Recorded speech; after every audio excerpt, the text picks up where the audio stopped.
मैं अलका ठाकुर हूं और आप सभी का अलका मेडिकल क्लासेस में स्वागत है। आज हम क्या पढ़ने वाले हैं? आज हम पढ़ने वाले हैं एपिस्पेडियस के बारे में। एपिस्पेडियस क्या होती है, तो आइए हम सबसे पहले जान लें कि एपिस्पेडियस की डेफिनेशन क्या होती है या इसे क्या कहते हैं। पहला क्या है? Epispadias is a rare congenital defect in the location of opening of the urethra. मतलब एपिस्पेडियस का मतलब है कि एक रेयर, मतलब बहुत लोगों में नहीं होती है, बहुत ज़्यादा ही कम लोगों में होती है, बहुत कम ये सिचुएशन देखी जाती है। ये एक कॉन्जेनिटल डिफेक्ट है, मतलब ऐसे डिफेक्ट जो कि बर्थ से ही प्रेजेंट है। बच्चा जब जन्म लेता है तभी से उसके बॉडी में ये चीज़ें रहती हैं, ये जो डिफेक्ट है वो रहती है। कौन सी defect? Location of the opening of the urethra. मतलब कि जैसे आप देख रहे हैं कि अगर ये पेनिस है तो एक तरह से ये जो यूरेथ्रा है ये एक ट्यूब लाइक स्ट्रक्चर सीधे यहाँ तक आई हुई है, उसके बाद इसमें से यूरिन पास होता है, ठीक है। लेकिन इस डिफेक्ट में क्या होता है कि ये जो यूरेथ्रा है वो यहीं तक रह जाती है। मतलब कि ये अगर पेनिस है आपकी, ये अगर पेनिस है तो इसमें की जो यूरेथ्रा है वो इस तरह यहाँ तक आएगी, प्रॉपरली यहाँ तक नहीं आएगी, या फिर ये ऊपर से यहीं तक रह सकती है। मतलब ये जो डक्ट है ये यहाँ पे चली जाएगी ऊपर में या फिर नीचे में, जिससे क्या होगा कि यूरिन या तो ऊपर साइड पास होगा या फिर नीचे साइड, और वो भी यूरिन सही से पास नहीं हो पाता है। तो मैंने क्या लिखा है? Location of the opening of the urethra. मतलब यूरेथ्रा की जो लोकेशन है, कौन सी लोकेशन? जो इसकी नॉर्मल लोकेशन है उससे क्या होती है, वहाँ पे डिफेक्ट होता है, कॉन्जेनिटल डिफेक्ट होता है। बर्थ के टाइम से ही क्या होती है, जो यूरेथ्रा है उसकी जो डक्ट है वो अपनी प्रॉपर प्लेस पे नहीं होती है, जैसा उसको रहना चाहिए नॉर्मली बॉडी में वैसा वो नहीं रह पाती है। इस कंडीशन में क्या होता है, इस कंडीशन में यूरेथ्रा सही से डेवलप नहीं कर पाता है with the into a full tube. मैंने आपको अभी बताया कि जो एक ट्यूब लाइक स्ट्रक्चर है जो कि बॉडी से बाहर आई हुई है उस तरह वो डेवलप नहीं कर पाता है, या तो ये हाफ रह जाएगा या तो ये अंदर के साइड आ जाएगा। मतलब ये जो डक्ट है वो यहाँ तक अटैच होगा, मैंने आपको बताया अभी, ये जो डक्ट है वो ऐसे यहाँ तक अटैच होगा आकर के बाहर से, या फिर ऊपर में ऐसे अटैच होगा। मतलब ये डक्ट मुड़ जाएगी, यहाँ से तो सीधी आएगी लेकिन यहाँ से इधर मुड़ जाएगी या फिर इधर मुड़ जाएगी, ठीक है।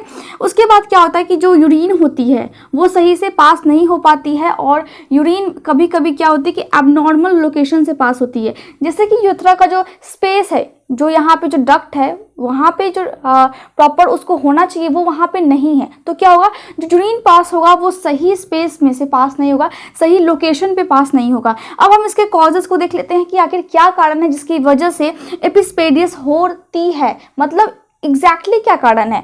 तो जो एग्जैक्टली कारण है वो अभी तक अननोन है, मतलब अभी भी इसकी कोई जानकारी नहीं है। लेकिन हम ये समझ सकते हैं कि ये रिलेटेड किससे है। जब इम्प्रॉपर डेवलपमेंट होती है, जब प्यूबिक बोन की, प्यूबिक बोन क्या होते हैं, जो आपकी हिप के पास की जो बोन होती है जिसमें मेल या फिर फीमेल का रिप्रोडक्टिव सिस्टम रहता है, उसको हम बोलते हैं प्यूबिक बोन। तो ये कैसे होती है? इम्प्रॉपर डेवलपमेंट होती है जब प्यूबिक बोन्स की, ठीक है।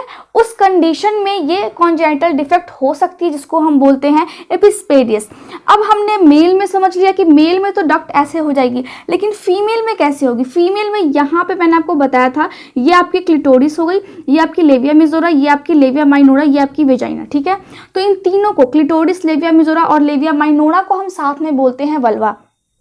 अब यहाँ पे एक स्मॉल डक्ट होती है क्लिटोरिस के जस्ट नीचे, ठीक है, उसको हम बोलते हैं क्या? उसको हम बोलते हैं यूरेथ्रा, जो फीमेल में एक स्मॉल डक्ट के रूप में दिखती है, ठीक है। तो ये जो यूरेथ्रा होती है ये यहाँ पे ना हो करके ये फीमेल के एब्डोमेन के पास ऊपर में चली जाती है। मतलब जो एब्डोमेन वाली एरिया है, फॉर एग्जांपल जो आपकी जहाँ पे इंटेस्टाइन रहती है, वहाँ पे ऊपर से आप देखेंगे जहाँ पे आपकी नाभि है, वहाँ के आसपास ये जो यूरेथ्रा है फीमेल में, इसकी लोकेशन वहाँ होती है। तो जो यूरिन होता है वो सही से पास नहीं हो पाता है। एपिस्पेडियस रिलेटेड हो सकती है ब्लैडर स्ट्रोफी से। ब्लैडर स्ट्रोफी क्या होती है? ब्लैडर स्ट्रोफी एक ऐसी अनकॉमन बर्थ डिफेक्ट है जिसमें ब्लैडर बॉडी के बाहर होती है। ब्लैडर को कहाँ पे होनी चाहिए? पेल्विक रीजन में होनी चाहिए, बॉडी के अंदर होनी चाहिए, लेकिन वो एब्डोमेन वाले एरिया में अगर आप बाहर से देखेंगे तो आपको देखने को मिलेगी ब्लैडर बॉडी के बाहर होती है। उस कंडीशन को हम क्या बोलते हैं? उस कंडीशन को हम बोलते हैं ब्लैडर स्ट्रोफी। एपिस्पेडियस के साथ साथ वो भी कंडीशन हो सकती है। एपिस्पेडियस के साथ साथ अदर कंडीशन भी हो सकती है, अदर डिफेक्ट भी हो सकते हैं, ठीक है। इसके अलावा अगर 1,17,000 बॉय का जन्म होता है तो उसमें से किसी एक बच्चे को ये प्रॉब्लम होती है, और अगर 4,84,000 न्यू बॉर्न गर्ल्स का अगर जन्म होता है तो उसमें से किसी एक बच्चे को ये कंडीशन रहती है। कौन सी कंडीशन? एपिस्पेडियस की कंडीशन, ठीक है।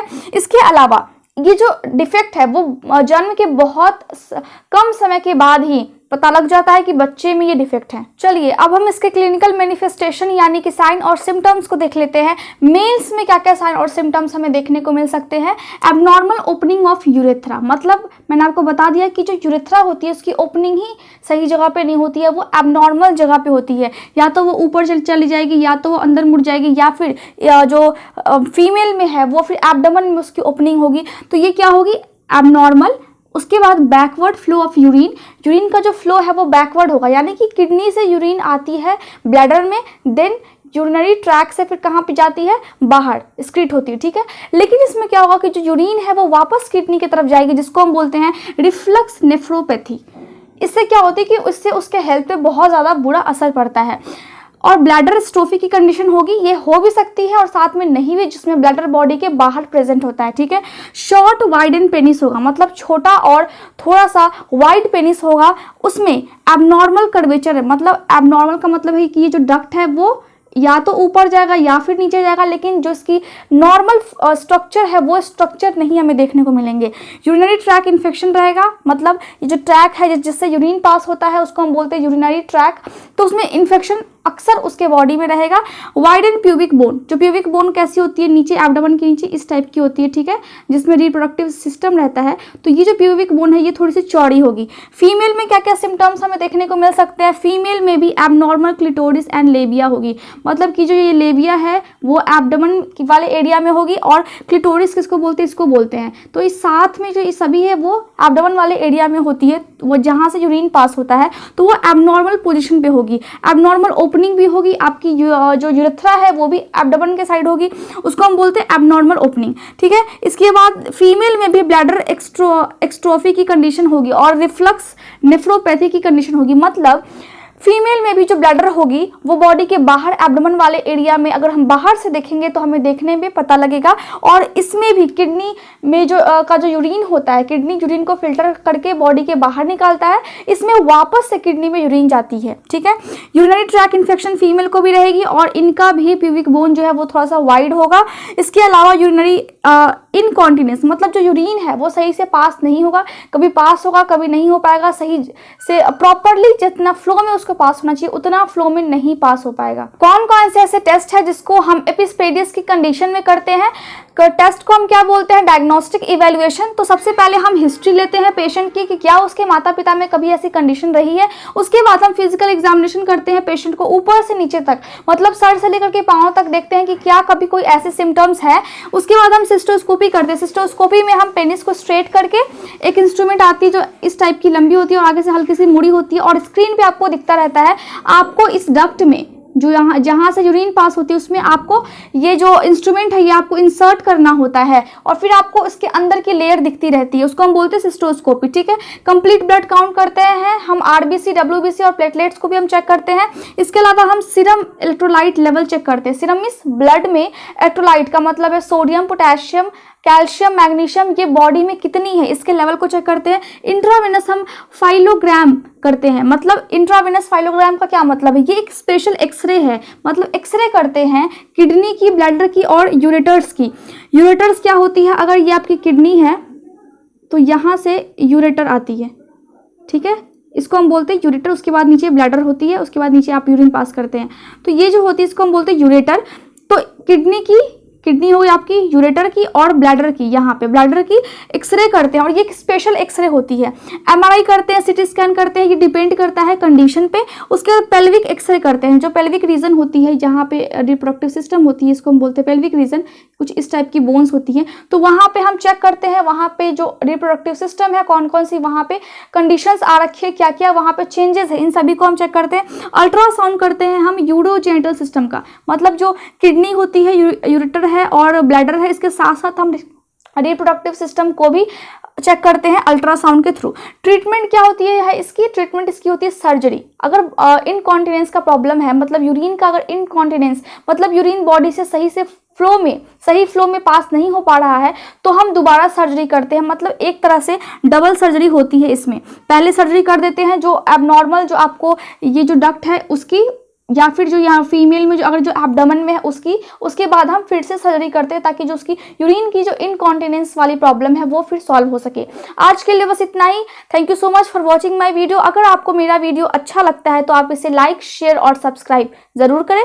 नेक्स्ट वीडियो में हम मिलते हैं। Thank you so much.